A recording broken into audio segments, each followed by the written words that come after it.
Capítulo 1. La que no eligió ser santa. El día que Elena cruzó las puertas del convento de Nuestra Señora de las Lágrimas, el cielo no estaba azul, estaba roto. El viento parecía susurrar advertencias entre los vitrales sucios, como si las paredes del viejo monasterio aún recordaran los gritos de las confesiones que no debieron oírse jamás. Tenía 19 años. No vestía blanco. Vestía vergüenza. No fue una llamada divina lo que la llevó allí. Fue un escándalo familiar, una madre con miedo a los chismes, un padre que no supo mirar a los ojos, y un sacerdote que la bendijo sin preguntarle nada. La empujaron al altar como si fuera un cordero, pero no para ser sacrificada, sino para convertirse en el altar mismo.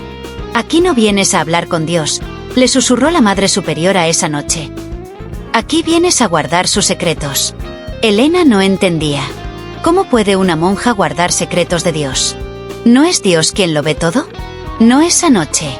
Esa noche, algo distinto la observaba. Las primeras semanas pasaron en silencio. Oraciones, ayunos, rituales. Pero había una habitación que ninguna hermana nombraba, la celda 17. Una puerta vieja, de madera negra, sin crucifijo. Nadie entraba. Nadie limpiaba. Nadie hablaba de ella. Hasta que el padre Iñaki llegó. Era joven. Demasiado joven para estar en un lugar así. Y cuando vio a Elena, no la miró como se mira a una hermana, sino como se recuerda a un pecado. Sus ojos eran oscuros y su voz, dulce como vino bendito. Pero bajo la sotana, llevaba un temblor.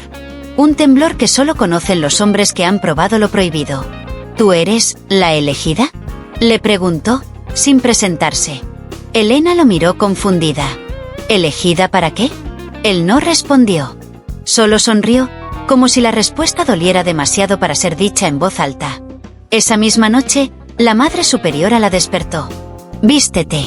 Es hora». ¿Hora de qué? De abrir tu cuerpo. Y cerrarte el alma. La llevaron a la celda 17. Las velas ya estaban encendidas. En el centro, un reclinatorio cubierto de terciopelo rojo. No había Biblia. No había cruz. Solo una caja sellada con cera negra. La Madre Superiora la miró con algo entre compasión y miedo. «Elena, tú no serás como las demás. Tú eres el altar donde los hombres vienen a dejar su culpa. No con palabras.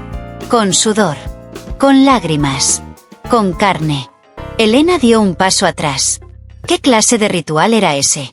«Esto no es abuso», dijo la mujer, como si leyera sus pensamientos. «Es redención. Cada hombre que toque tu piel, dejará su pecado en ti. Y tú, los llevarás hasta que tu alma se quiebre. Solo así el cielo se abrirá». Y entonces lo entendió, no la metieron en ese convento para esconderla. La prepararon. A la medianoche, la puerta volvió a abrirse. El padre Iñaki entró, y no traía Biblia. Traía sus manos temblando. Traía algo que no era deseo, pero tampoco fe.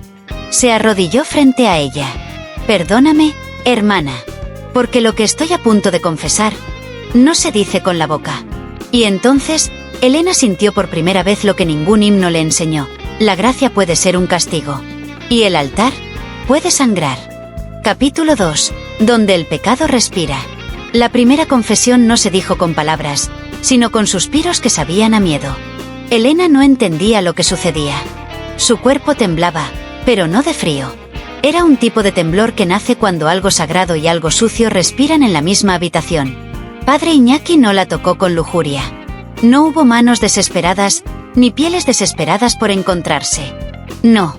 Lo que él hizo fue peor, la miró con culpa y deseo al mismo tiempo. Esa fue la primera herida que no sangró. «¿Qué hiciste?», susurró Elena, cuando todo terminó. El padre se levantó con lentitud. Tenía las rodillas rojas por tanto tiempo de confesión. «No importa lo que hice», dijo, con voz quebrada. «Importa lo que dejé en ti». Ella sintió algo recorrerle el vientre. No era placer. Era un fuego lento, como si su alma comenzara a descomponerse desde adentro. Al salir de la celda 17, las hermanas no dijeron nada. Solo inclinaron la cabeza, como si supieran que una parte de ella ya no regresaría jamás. Y entonces, comenzaron los sueños. La primera noche soñó con un ángel sin rostro que la llamaba por su nombre verdadero. «Elena de los Dolores». «Ese no es mi nombre», respondió ella. Sí lo es. Es el nombre que Dios escribió cuando decidió que tu cuerpo sería altar. Y tu boca, sello. Despertó sudando, con los labios ardiendo como si alguien la hubiera besado en sueños. Y no era un beso humano. Al tercer día, el segundo hombre entró. No llevaba sotana. No llevaba vergüenza. Era un político poderoso, cuyas manos olían a oro y cuyas palabras olían a podredumbre.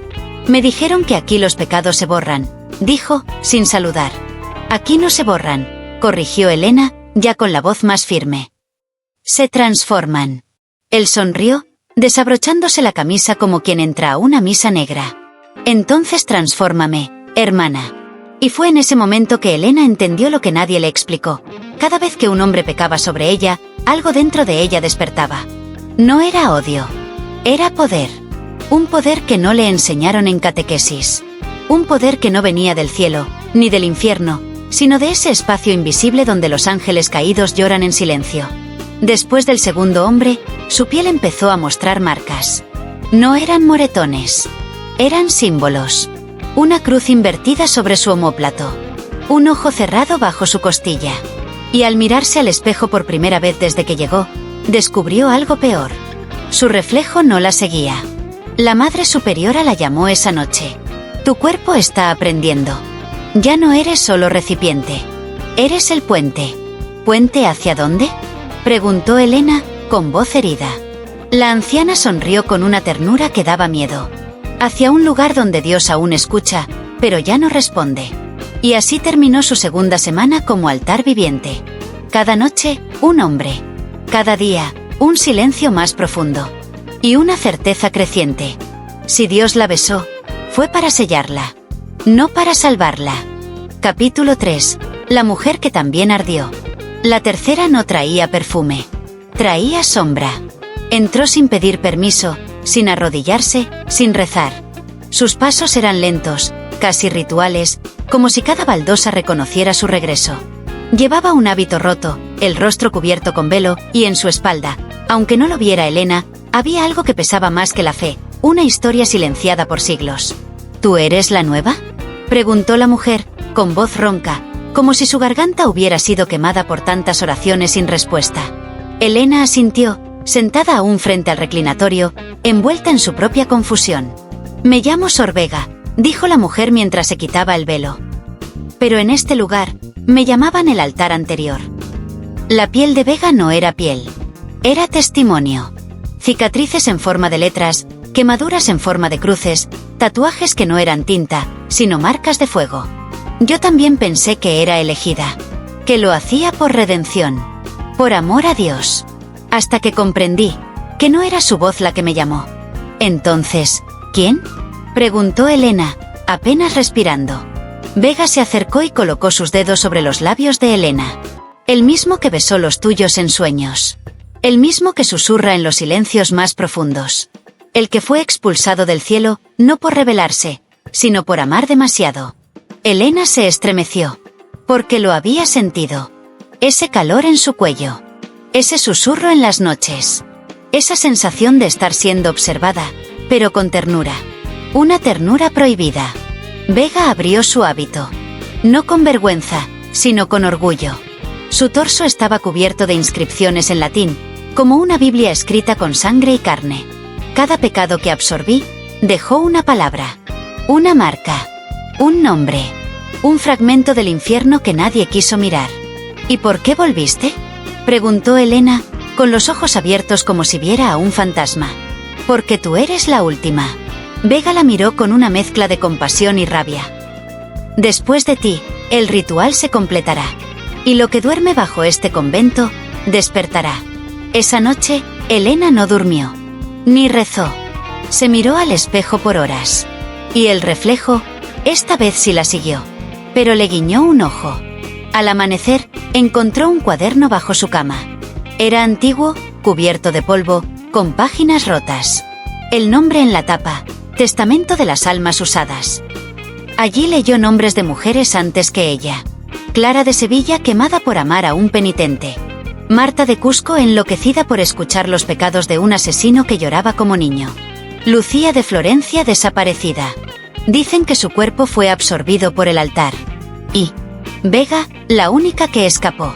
Con cicatrices, sí, pero con la verdad. Elena cerró el libro con manos temblorosas. Ella no sería la siguiente línea. No sería el siguiente cuerpo a ser escrito por otros. No sin respuestas. Esa misma noche, irrumpió en los archivos del convento. Pasó horas entre libros vetados por Roma, mapas antiguos del claustro, rituales prohibidos en concilios olvidados. Y entonces lo encontró, un plano subterráneo. Bajo la capilla principal, había una sala circular sellada desde el siglo XVI. Nombre, la Cámara del Beso. Nota al margen. Ninguna debe entrar sin haber sido tocada por el beso invisible. Porque allí no habla Dios. Habla el principio del amor que fue negado por los cielos. Capítulo 4. Donde el silencio también gime. La piedra no pesaba por su tamaño. Pesaba por su historia. Elena empujó la trampilla con ambas manos, sintiendo un latido bajo la palma, como si la piedra respirara, como si no quisiera ser abierta, pero al mismo tiempo la deseara. Cuando finalmente se abrió, un aroma a incienso antiguo y sudor humano se escapó como un gemido contenido por siglos. Era una mezcla extraña de santidad podrida y deseo enterrado. Descendió sola. Cada escalón era más cálido que el anterior. Como si no bajara hacia el infierno, sino hacia el pecho de alguien que aún la esperaba. La cámara del beso no tenía cruces. Tenía espejos. Decenas. De todos tamaños. Algunos rotos. Otros manchados. Todos vivos. Y al centro, un altar de mármol blanco, cubierto por una tela roja gastada. Pero lo que la paralizó no fue el altar. Fue lo que vio en los espejos. En cada reflejo, ella estaba en una postura distinta. En uno, lloraba. En otro, reía. En otro, sangraba. En otro, era besada por alguien que no tenía rostro. Y en todos, sus labios brillaban como si fueran la única parte aún intacta de su alma. «Bienvenida, Elena de los Dolores», susurró una voz sin cuerpo. Elena no se asustó. No porque fuera valiente, sino porque esa voz ya la había soñado. «¿Quién eres?», preguntó. «Soy lo que Dios no pudo amar, pero tampoco destruir». Y entonces, el altar central se encendió. No con fuego, sino con memoria. Sobre la tela roja apareció una figura, una mujer desnuda, tatuada con las mismas inscripciones que Sor Vega, con una aureola negra flotando sobre su cabeza. Su cuerpo temblaba, pero no de miedo. De deseo contenido durante siglos. Yo fui la primera. La original. La que besó a un ángel y no pidió perdón. Elena dio un paso atrás. ¿Eres un demonio? Soy amor. El amor que no encajó en las escrituras. La figura extendió la mano. ¿Sabes por qué tus labios arden cada noche? Elena asintió en silencio. Porque fueron sellados no para callar, sino para recordar. Tú no estás aquí para sufrir pecados ajenos. Estás aquí para despertar el deseo divino que la Iglesia enterró. La figura desapareció. El altar se cerró. Los espejos estallaron. Y entonces, en su cuerpo, Elena sintió algo nuevo. Placer sin culpa. Fuego sin pecado. Fe sin miedo. Salió de la cámara al amanecer. Nadie la esperaba. Pero todas la sintieron. Las hermanas, en silencio, inclinaron la cabeza como si pasara una santa, o una hereje. Padre Iñaki la miró desde lejos. Sus ojos ya no pedían perdón. Suplicaban permiso. Y la Madre Superiora sonrió por primera vez. Ya lo escuchaste, ¿verdad? No lo escuché. Lo sentí. Entonces, prepárate, dijo la anciana. Porque ahora, te van a temer. Capítulo 5. El hombre que no aceptó un no. La noche llegó como una advertencia. Sin luna. Sin estrellas. Solo viento. Y un silencio tan espeso que parecía tener intenciones. Elena ya no caminaba como antes. Ahora, sus pasos eran eco. Donde ella pasaba, el aire se tensaba, las velas se extinguían, y las paredes susurraban entre sí, como si reconocieran en su piel una autoridad antigua. Pero esa noche, no la buscaron los débiles. Ni los arrepentidos. Esa noche llegó un hombre que no sabía confesar. Solo ordenar. Se llamaba don Marcelo Aranda. Obispo. Protector político del convento. Un hombre cuya sotana estaba tejida con privilegios, silencios comprados y una historia de pecados enterrados en ataúdes con cruces de oro. Entró a la capilla sin quitarse los anillos, sin bajar la cabeza, sin arrodillarse. «Dicen que tú eres el nuevo altar», dijo, acercándose como quien elige carne en un mercado. «Que limpias el alma con algo más poderoso que el agua bendita». Elena lo miró sin miedo. No todas las almas merecen ser limpiadas. El silencio cayó como una blasfemia. «¿Cómo dijiste? Que no todos los pecados merecen perdón. ¿Y tú? ¿Quién eres para decidirlo?» Ella se acercó, sus labios brillando en la penumbra. «Soy la que ya no obedece a los hombres. Ni siquiera a los que se creen santos». La bofetada llegó antes de que terminara de hablar.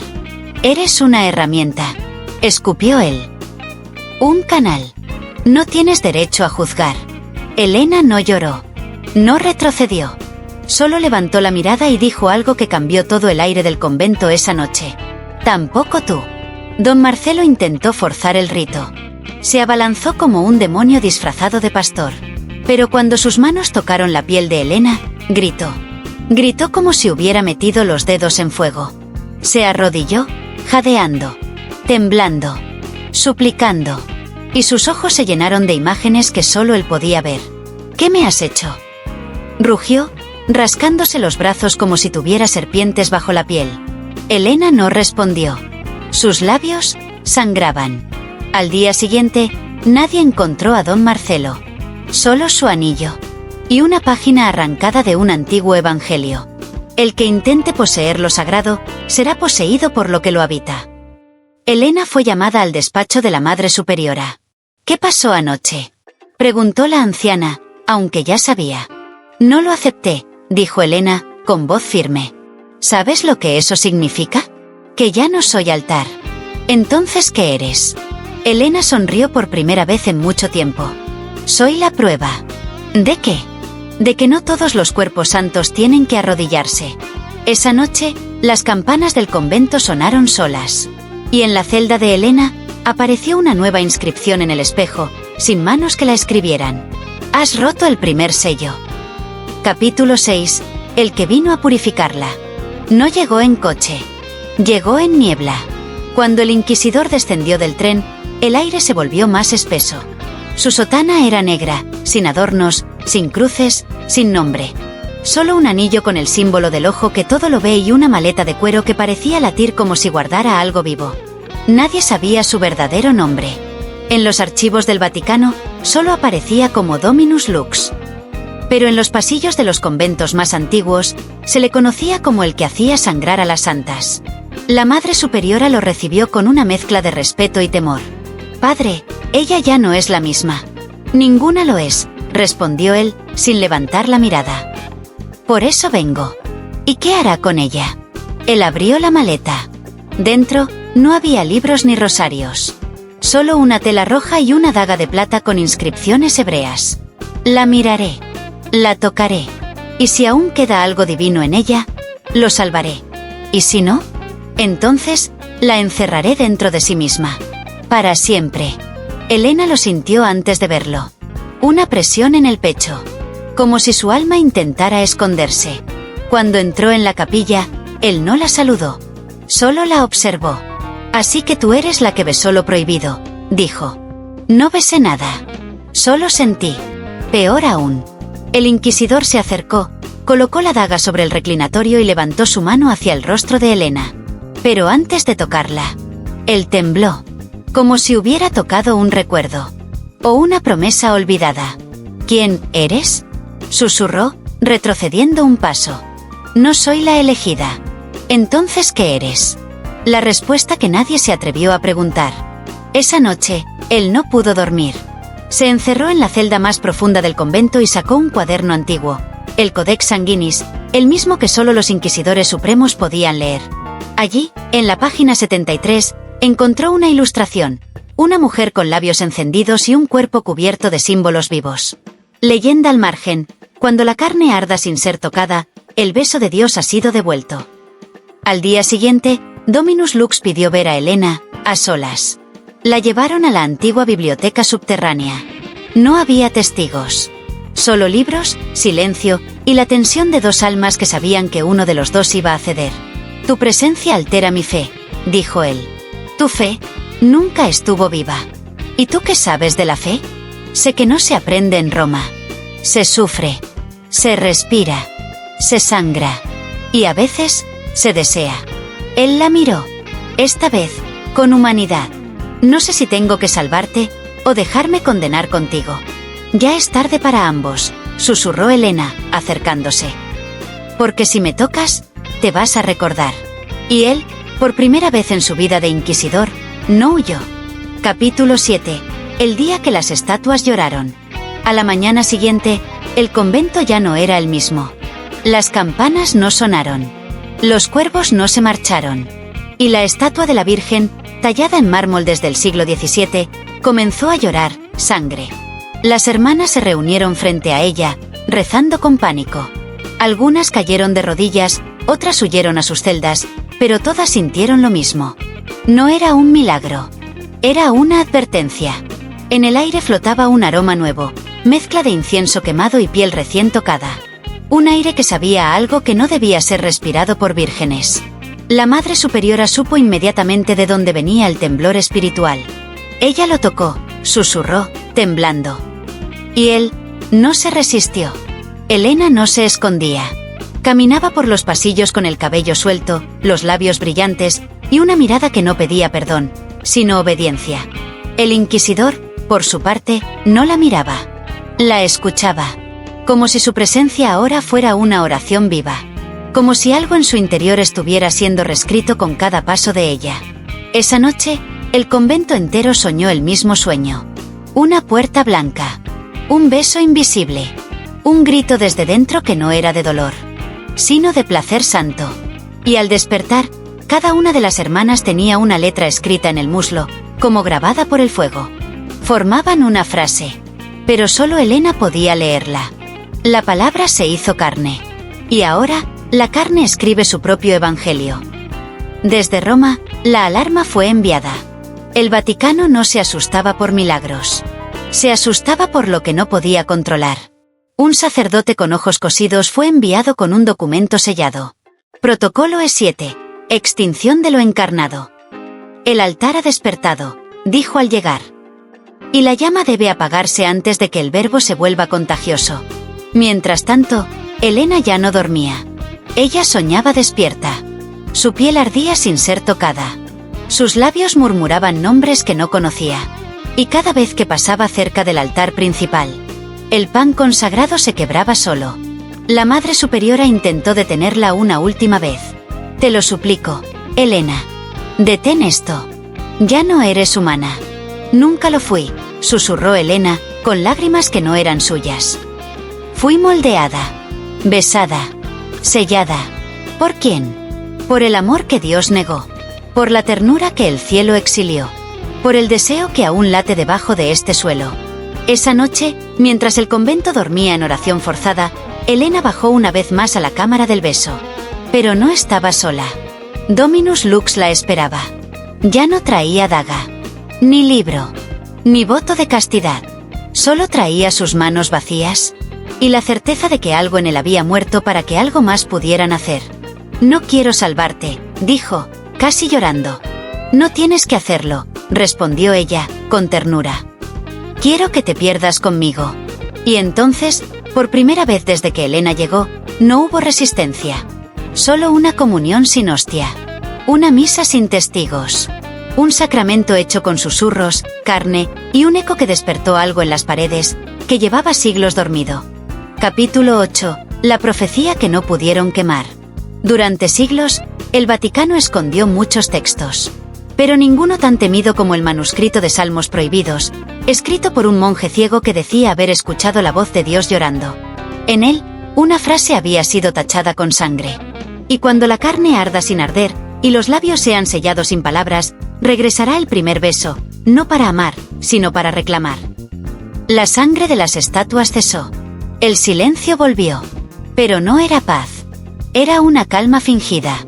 Como si el convento entero contuviera la respiración. Y en el cielo, por primera vez en más de 200 años, la luna sangró al mediodía. Desde Roma, llegaron 3 hombres. No traían cruces. Traían fuego. Vestían de blanco, con capuchas cubriéndoles el rostro. Cada uno llevaba un nombre bordado en el pecho. Veritas. Judicium. Finitum. Su misión no era juzgar. Era borrar. Donde ella pise, sal será esparcida, dijo uno. Donde ella hable, el verbo será silenciado, dijo el segundo. Donde ella ame, allí morirá la esperanza, concluyó el último. Pero cuando entraron al convento, los animales huyeron. Las palomas escaparon por las grietas, y los cuervos se arremolinaron en el campanario, mirando, como si esperaran espectáculo. Elena los observó desde la torre. Ya no sentía miedo. Sentía piedad. No saben lo que vienen a matar, susurró. No vengo a matarte, dijo una voz a su espalda. Era Dominus Lux, con los ojos más oscuros que nunca. Entonces, ¿qué harás?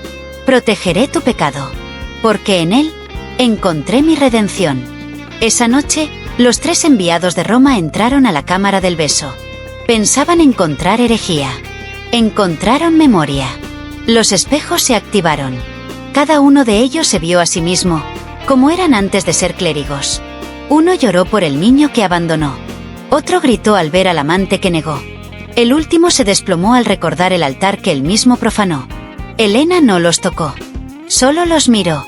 Y en su mirada, estaba la misma energía que hace temblar a los ángeles. Tú eres la boca del recuerdo, dijo Veritas, de rodillas. Eres el cuerpo del verbo que exiliaron, dijo Judicium, rompiendo su cruz. Eres el fin de nuestra mentira, dijo Finitum, y se arrancó el corazón en ofrenda. Esa madrugada, el Vaticano perdió contacto con el convento. En los informes secretos, solo apareció una frase, escrita con tinta roja. El beso ha vuelto. Y esta vez, no pedirá permiso. Elena salió de la cámara al amanecer. Los jardines florecieron sin primavera. Las piedras susurraban su nombre. Y una paloma negra aterrizó sobre su hombro. Traía en el pico un pequeño trozo de pergamino. Ella lo desenrolló y leyó. Cuando tú abras los labios por voluntad, el cielo no podrá cerrarlos.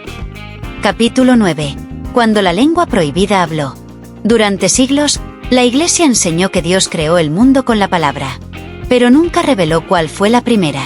Porque esa palabra no podía escribirse. Solo sentirse. Elena pasó toda la noche con los labios sellados. No por miedo, sino por respeto.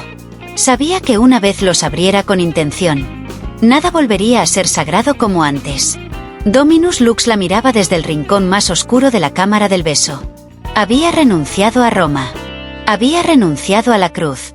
Pero aún no podía renunciar a ella. Si hablas, dijo con voz quebrada, romperás la estructura. ¿Y si callo? Respondió Elena, con ojos que ya no eran humanos. Entonces, morirás con todo lo que te han impuesto. Fue Sorbega quien le entregó el espejo. Rot. Antiguo. Sellado con cera negra. Mírate una última vez, susurró. Porque cuando hables, ya no serás tú. Serás la que vino antes del principio. Elena lo sostuvo entre las manos. Su reflejo no sonreía. Lloraba luz. A la medianoche, se reunieron todas en el claustro central. Las monjas. Las estatuas. Incluso las sombras. El viento se detuvo. Y entonces, Elena abrió los labios. No fue un grito. No fue canto. Fue algo entre susurro y temblor cósmico. Una palabra que el mármol escuchó y se agrietó. Una palabra que las campanas repitieron sin ser tocadas. Una palabra que los cuervos comenzaron a pronunciar con picos ensangrentados. En Roma, los relojes del Vaticano se detuvieron a la misma hora. Los archivos secretos comenzaron a emitir humo. Y el Papa, en su capilla privada, cayó de rodillas sin saber por qué. La lengua madre, susurró entre lágrimas. Ha despertado. De vuelta en el convento, las hermanas no hablaban. Estaban poseídas por la verdad, por visiones, por memorias que no eran suyas, pero les pertenecían. Una vio su nacimiento, en otra vida. Otra recordó un beso que nunca ocurrió, pero aún la quemaba. Y todas comprendieron que Elena no estaba diciendo algo. Estaba recordándoselo. Dominus Lux cayó al suelo, cubriéndose los oídos. Basta, gritó. Es demasiado. Pero cuando abrió los ojos, vio a Dios.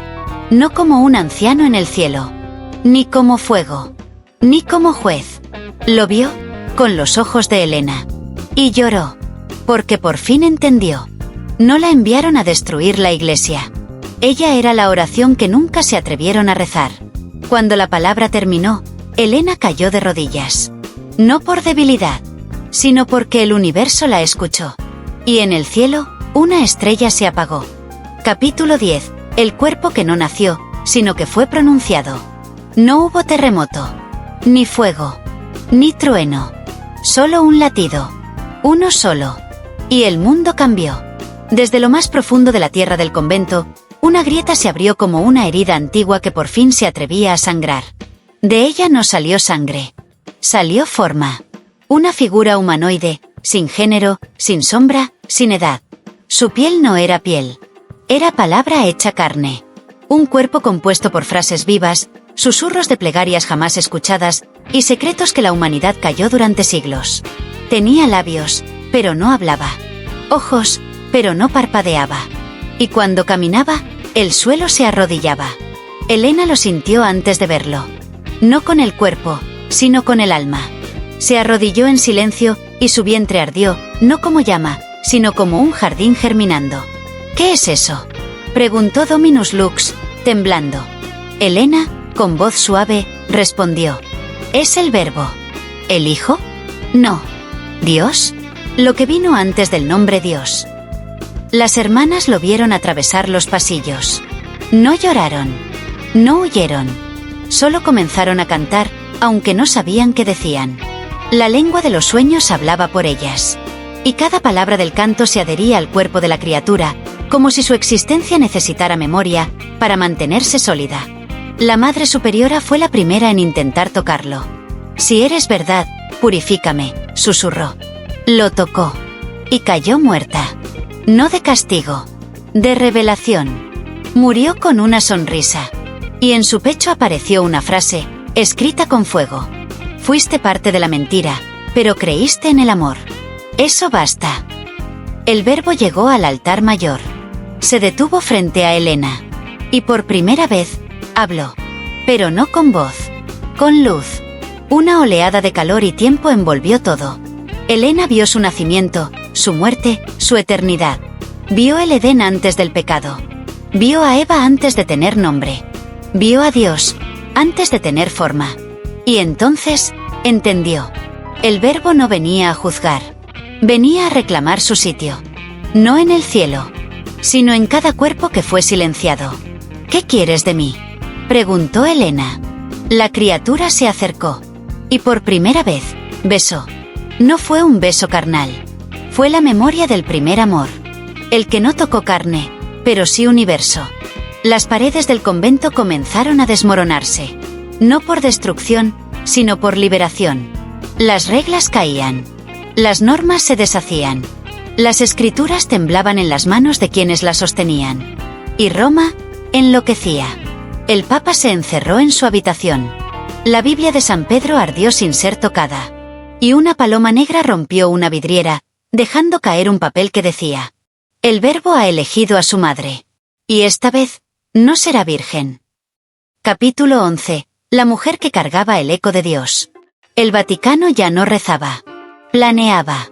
Reunidos en la cripta negra, bajo la Basílica de San Juan de Letrán, los 12 cardenales de la Orden Invertida, la última guardia contra lo que llaman la encarnación defectuosa, sellaron el decreto más peligroso en siglos.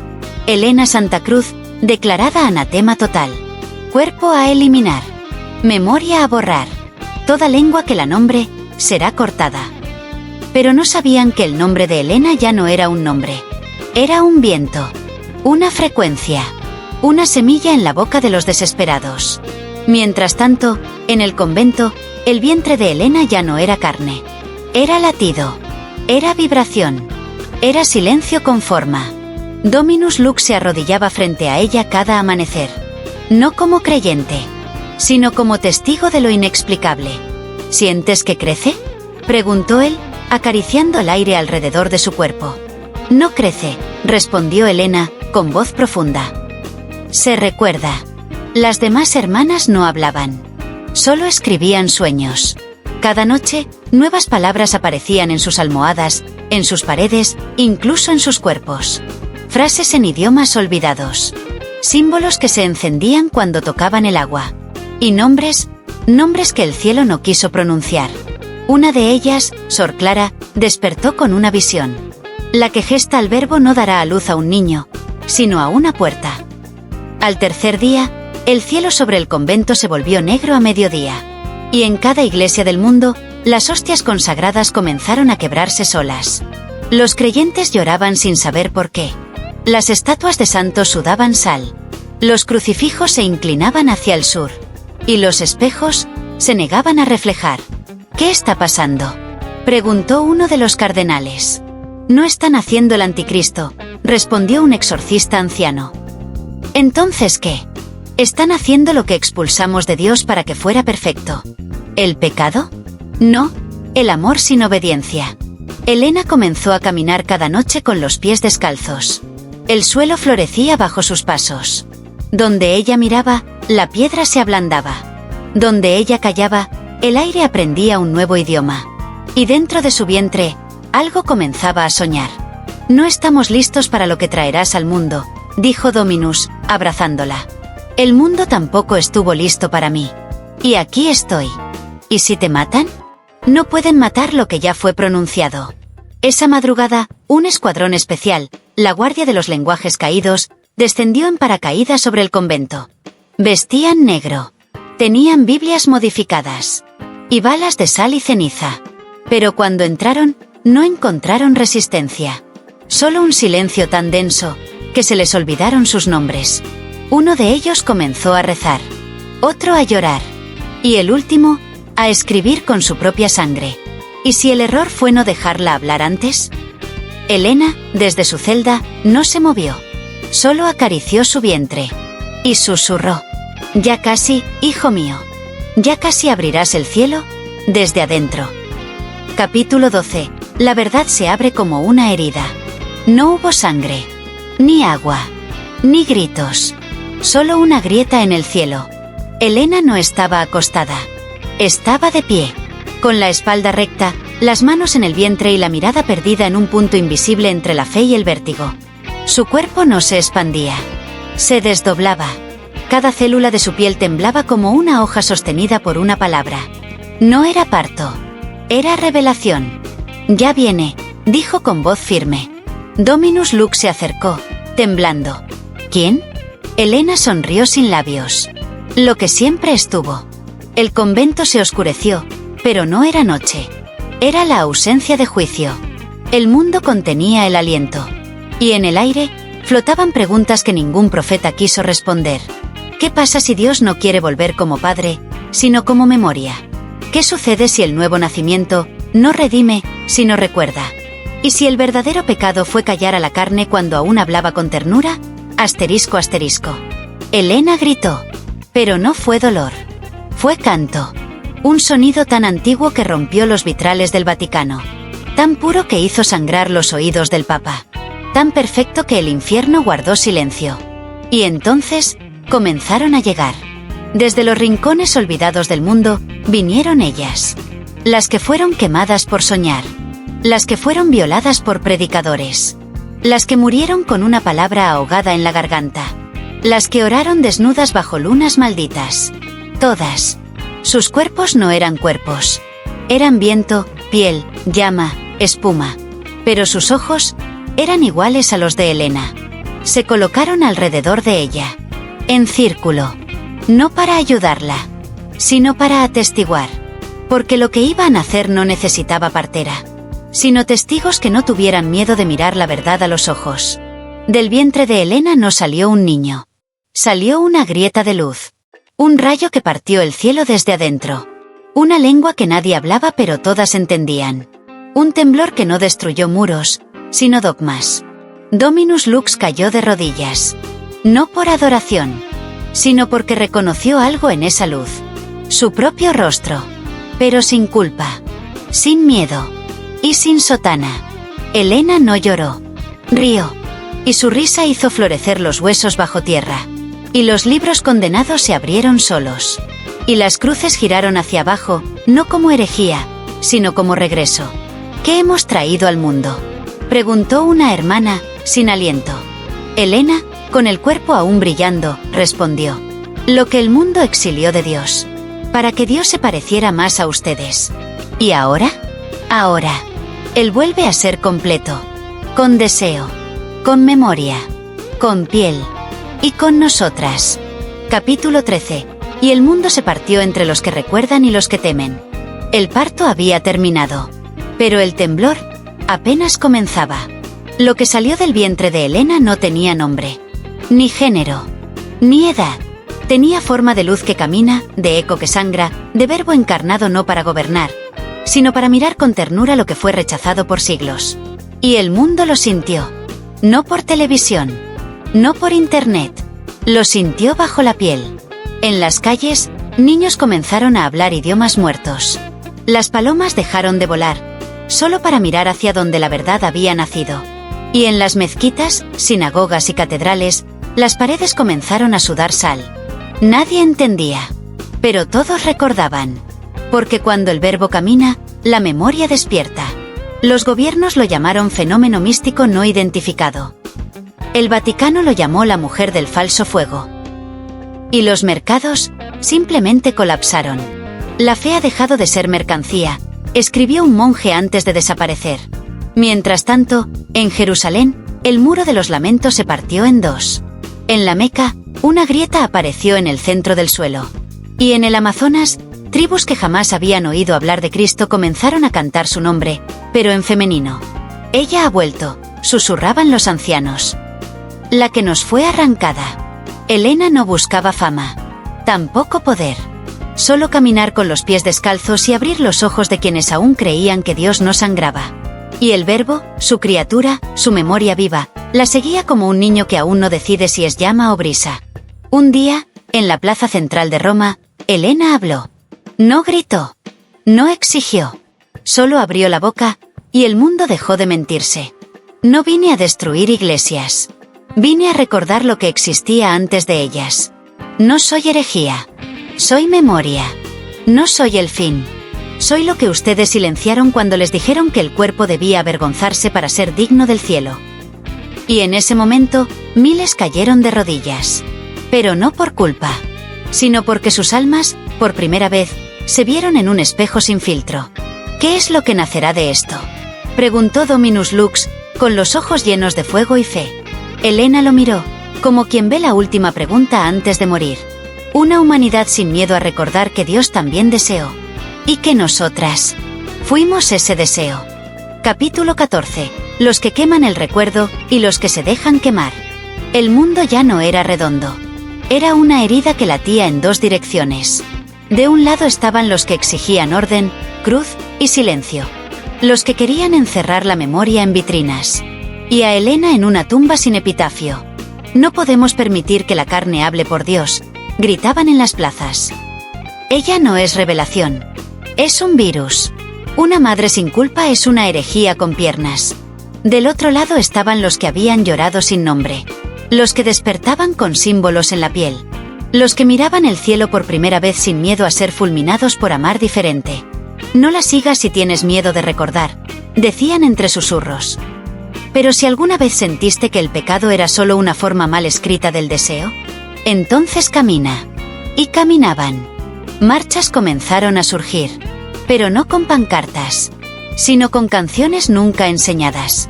Niños que cantaban lenguas extintas. Ancianas que sanaban solo con tocar. Mujeres que volvían a menstruar después de décadas estériles. Y hombres que por fin lloraban sin pedir permiso. Todo eso, alrededor de ella. Elena, la que no pedía ser adorada, solo recordada. El Vaticano activó el último recurso. El ritual del silencio final. Un códice antiguo. Una misa invertida. Una invocación no para salvar, sino para borrar lo que aún no entendían. Si no la podemos matar, la haremos imposible de pronunciar, dijeron los cardenales. Y comenzaron la liturgia. Con sangre. Con fuego. Con el llanto de santos muertos. Pero justo antes del último verso, El Verbo apareció. No como ángel. No como Dios. Sino como un niño desnudo con ojos que conocían el dolor de todas las madres. Y solo dijo una palabra. Perdón. Toda Roma cayó de rodillas. Pero esta vez, fue Dios quien pidió perdón. Y el cielo no se rasgó. Se abrazó. Helena, con los ojos cerrados, lo supo. El juicio ha terminado. Pero el amor apenas empieza. Y amar, hijos míos, será más difícil que obedecer. Los que no soportaron la verdad huyeron. Pero no pudieron olvidar. Porque una vez que el Verbo camina por la tierra, la conciencia se vuelve eterna. Esa noche, sobre los tejados del mundo, apareció la misma frase. No hemos sido condenados. Solo, despertados. Capítulo 15. Y la mujer se fue, pero el Verbo se quedó. El mundo no ardió. No cayó fuego del cielo. No hubo trompetas. Solo una cosa ocurrió. La gente empezó a recordar. No recordaban fechas, ni dogmas, ni santos. Recordaban sensaciones olvidadas. El primer suspiro de un recién nacido. El calor de una caricia sin culpa. El temblor de un te amo susurrado sin miedo. Y el sabor de una oración dicha sin esperar recompensa. Eso fue lo que dejó Helena. No una iglesia. No una cruz. Sino un eco que ya nadie podía callar. El Vaticano quedó en silencio. No por derrota, sino por cansancio. Como un imperio que finalmente entiende que no se puede encerrar a Dios en un libro que no llora. Y el Verbo. Ese niño que no era niño. Esa memoria con piernas. Ese susurro vivo. Decidió quedarse. Pero no en el altar. Ni en el cielo. Ni en los templos. Se quedó en cada cuerpo que alguna vez fue silenciado por amar de la forma incorrecta. ¿Y tú? Preguntó Dominus Lux. ¿A dónde irás ahora? Helena lo miró con dulzura. A los lugares donde aún no se ha dicho su nombre. ¿Para predicarlo? Ella negó suavemente con la cabeza. Para que no lo olviden, antes de saber que lo han sentido. Esa madrugada, sin maletas, sin milagros, sin ángeles, Helena se marchó. Caminó hacia el desierto. No huyendo, sino siendo sembrada. Porque lo que se planta en la carne, florece en el alma. Las hermanas no lloraron. No rezaron. Solo abrieron las ventanas. Y el mundo entró. Con todo su ruido. Su deseo. Y su belleza sucia. Como Dios mismo. Años después, una niña sin religión susurró una frase mientras dormía. El cuerpo no es cárcel. Es catedral. Y cada cicatriz es una oración respondida al revés. Nadie le enseñó eso. Nadie lo escribió. Pero ella lo recordó. Y así, sin dogmas, sin mártires, sin altares, comenzó la verdadera religión. La que no busca creyentes. Solo gente que no tenga miedo de sentir a Dios, con la piel.